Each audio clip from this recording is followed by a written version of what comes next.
প্রিয় ষষ্ঠ শ্রেণীর শিক্ষার্থীরা, শুভেচ্ছা নিও।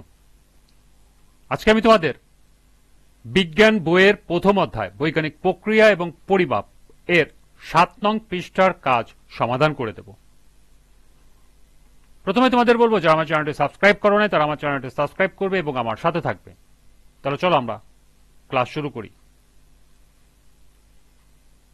প্রথম অধ্যায় পৃষ্ঠা নং ৭, সময়ের ক্রমাঙ্কন বা দাগাঙ্কন এর একটি কাজ দেয়া আছে, লক্ষ্য করো। ছবির মতো স্কুলের সামনের মাঠে রৌদ্রের মধ্যে একটি লাঠি খাড়া করে বসিয়ে দাও। অর্থাৎ মাঠে একটি লাঠি এরকম খাড়া করে মাটিতে গেঁথে দিতে হবে। লক্ষ্য করবে এই খাড়া কাঠিটির ছায়া পড়ছে। এটা হলো কাঠিটির ছায়া। ওই ছায়ার প্রান্তে এবার একটি দাগ দাও এবং ঘড়ি দেখে সময় লিখে রাখো। অর্থাৎ এখানে একটি প্রান্তে দাগ দিয়ে এখানে সময় লিখে রাখতে হবে।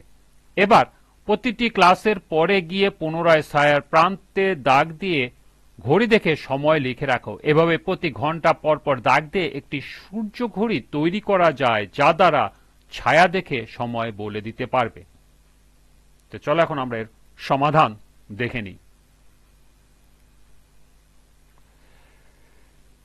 এর সমাধান হবে, স্কুলের সামনের মাঠে রৌদ্রের মধ্যে একটি লাঠি খাড়া করে বসিয়ে দিই। এবার প্রতি ঘন্টায় ঘড়ির দেখে লাঠির ছায়ার উপর সময় লিখে নিম্নলিখিত সূর্য ঘড়িটি তৈরি করা হলো। এখানে দেখো আমি একটি সূর্য ঘড়ি তৈরি করেছি।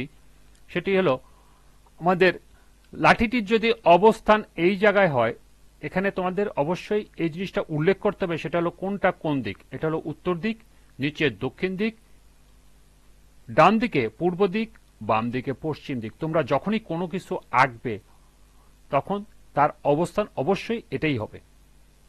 তাহলে তোমাদের লাঠির অবস্থান যদি এখানে থাকে, তাহলে সকালের দিকে সাধারণত পূর্ব দিকেই, সকালে আমরা জানি পূর্ব দিকে সূর্য ওঠে, সেই ক্ষেত্রে তোমার লাঠির ছায়াটা পড়বে পশ্চিম দিকে। অর্থাৎ সকাল ৮টায় যদি লাঠির ছায়াটা আমরা পরিমাপ করি, এই পর্যন্ত হবে।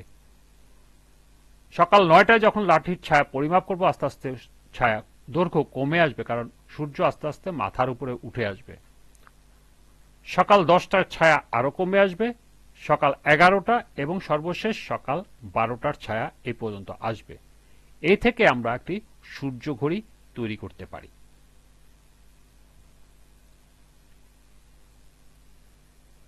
এই ছিল এই কাজের সমাধান। আজকের ক্লাসটি এ পর্যন্তই।